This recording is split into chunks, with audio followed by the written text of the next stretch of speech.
Today I'm making a very simple dinner, something we eat about once a week. It's just steak and salad. But the devil's in the details when it comes to a good steak. So let's get started with the steak first. Now here I have two beautiful steaks. These are New York strip steaks and they're good and thick. They're about 1 inch thick. Sometimes I like them a little thicker, but this is what the store had today. You can see it has nice marbling. And the trick is that two steaks easily serve 3 to 4 people. So we're gonna slice them before we serve them. And before you cook, you wanna salt the meat. You wanna let that salt hang out on the surface of the steak for at least 45 minutes, or you can do it up to a day ahead. If the longer you do it, the better it tastes. The salt does a couple things. It obviously seasons the meat, but it also changes the protein structure so that it holds on to moisture during cooking, so it tastes juicier. Now the amount of salt is key here. This is kosher salt. I'm gonna use a teaspoon of kosher salt for each steak, or that's half a teaspoon per side. Now, obviously, if you're using table salt, the amount would be about half the amount. It would be half a teaspoon because the crystal size is so different, so much smaller. All right, so we're gonna rub that salt into the steak. I know it looks like a lot of salt, but a lot of it comes off during cooking and a lot of it gets absorbed, and these steaks taste really good. All right. On the second side. All right, we're gonna set these aside again for 45 minutes, up to a couple days. Obviously, if you're salting them for a day or two, you're gonna wanna put it in the fridge. But if you're just cooking it after 45 minutes, I think it's fine to leave it on the counter. These steaks are ready to cook. And you can see they've changed color and they look a little glossy and tacky. That is a sign that the salt has worked its way into the meat, which is perfect. Now we're gonna wanna pat them dry really thoroughly before we cook them. Again, dry meat browns better than wet meat. And we haven't seasoned them with pepper yet either. So after I pat them dry, I'm gonna season them with a lot of pepper. I like a lot of pepper on steaks. And then we gotta do the second side. Flip it over. Pat the second side. Now you notice I really didn't trim much of this fat on the side of the steak, and that is by design. Because sometimes I like to eat it if it tastes good and it has a nice sear on it, but also it's gonna add important lubrication for the cooking because we're not gonna add any oil to the pan.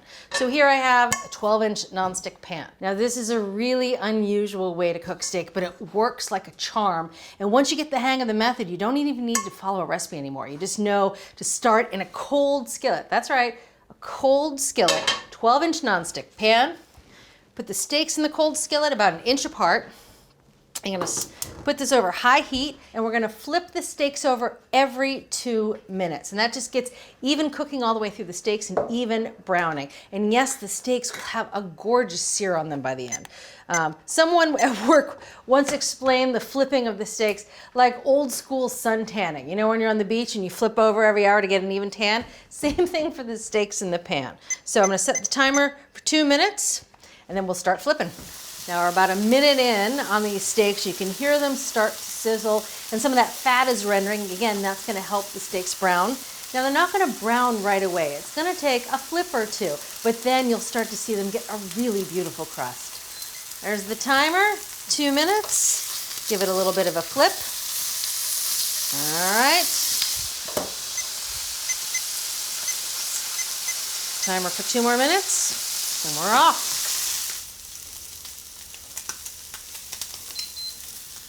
There it is. 2 minutes on that other side. You can see it's starting to get a really nice browning, and we're not even done yet.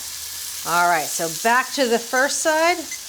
Reset the timer, another 2 minutes. The total cooking time for this steak is a real variable. It depends on how hot your stove is, how thick your pan is, and how thick your steaks are. But it's usually between 8 and 14 minutes all in.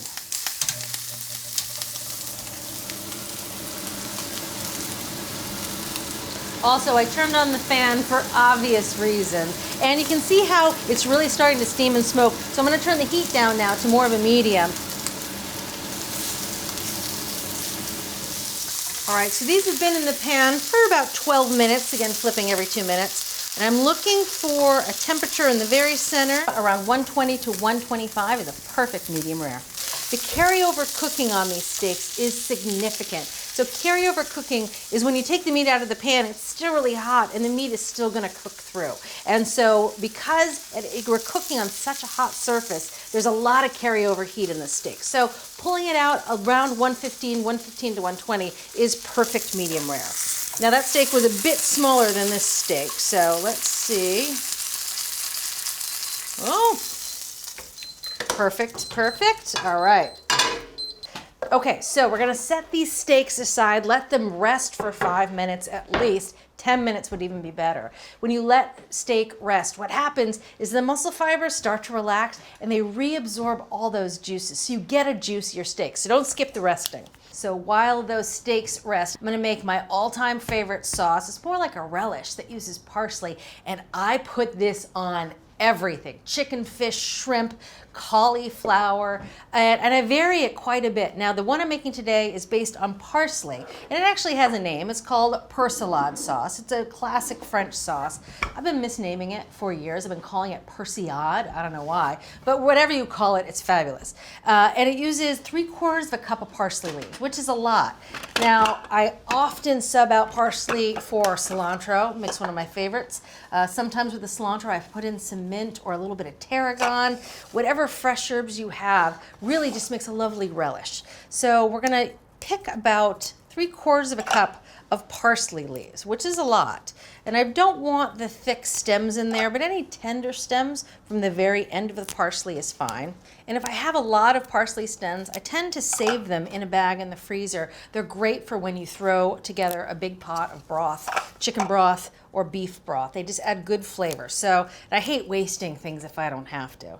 So save the stems if you have a lot of them. Now, this sauce you can easily make by hand. I'm using a mini food chopper just because it takes a lot of the knife work out of it, even though I love knife work. All right, so that looks like about 3/4 of a cup of parsley.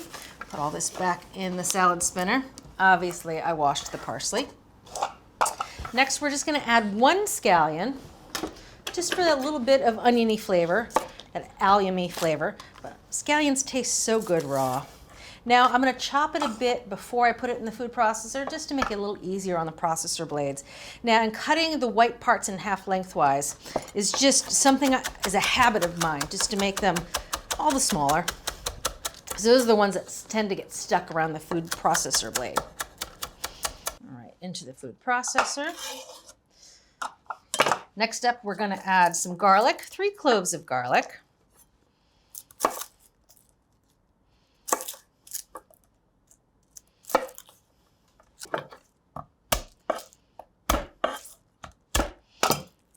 You smash them like that to get the skins off. Plus, it's just a lot of fun. This is good garlic, good fresh garlic, so the skins are a little sticky.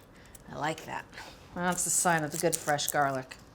All right, I'm gonna give them a rough chop before I put them in the food processor. Now this is where things really take an interesting turn. Next up, capers. This is a whopping 1/4 cup of capers. Make sure you rinse them because you don't want any of that salty brine. This adds what the unique flavor of persillade really is. Last but not least, some cornichons, which are basically little dill pickles. I like these ones. There's little cocktail onions in there too. Won't add the cocktail onions to this sauce. The cocktail onions are delicious. About 6 tablespoons, which is, 5 or 6 cornichons. I like the cornichon flavor. And again, just gonna chop them up roughly before putting them in the processor.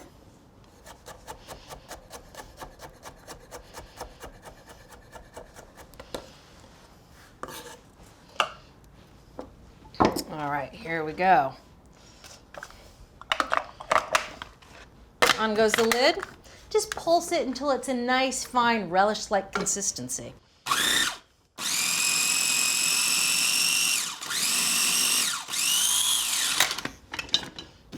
Halfway through, you gotta stop and scrape down the bowl. I'm really putting this thing to max volume here, so give it a little helping hand.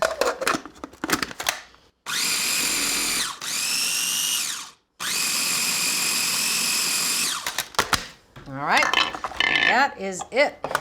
Oh, the smell of the cornichons and the parsley. That is a good smell. Last but not least, we're gonna add some olive oil. Add about 1/2 cup. I make this so often, I don't really measure things anymore. I just do it till it looks good. So that's about 1/2 cup of oil. Some salt and some pepper. Doesn't need much salt thanks to those cornichons and the capers. Secret ingredient, a little cornichon juice, just a little bit of the brine from the jar, about a teaspoon or thereabouts. Oh, that was good. And also a pinch of sugar.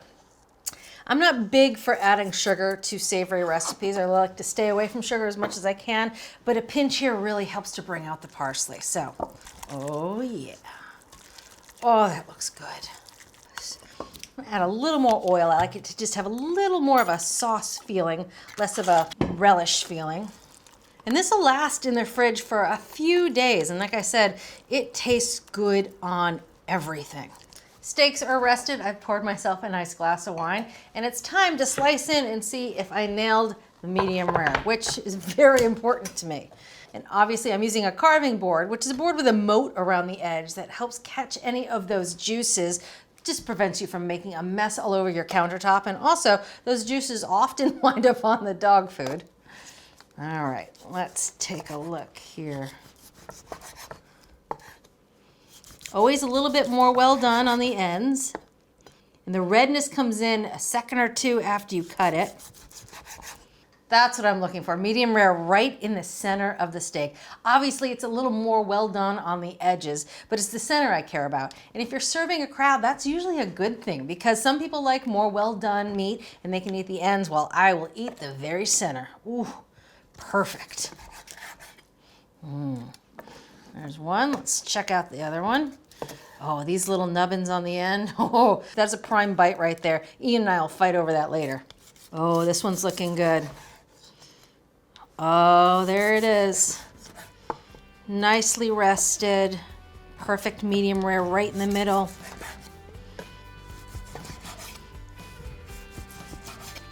One looks like the most salad. So this will be for me. Those nice center pieces on my plate. Ian also likes the centerpieces, so I'll give him a lot more on the other plate. Here it goes. There we go. Miss Marta, she likes it a little more well done. She gets the end pieces. Just gonna add a lot of this sauce on top of my steak.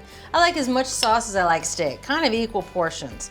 I've been known to eat this sauce right out of the bowl before. Some sauce for Ian. He likes the sauce, but not as much as I do, so he'll get a little less. And none for Miss Marta, because she's not a fan of the sauces yet. And that's it. A simple dinner made spectacular because we paid attention to the details. See you next time. I don't know if I can eat this in front of him. They're giving me the evil eye. Thanks for watching. What'd you think? Leave a comment below and let me know what you're excited to cook this week. And while you're at it, hit that subscribe button. You can get today's recipes and more for free at our website, americastestkitchen.com/JuliaAtHome.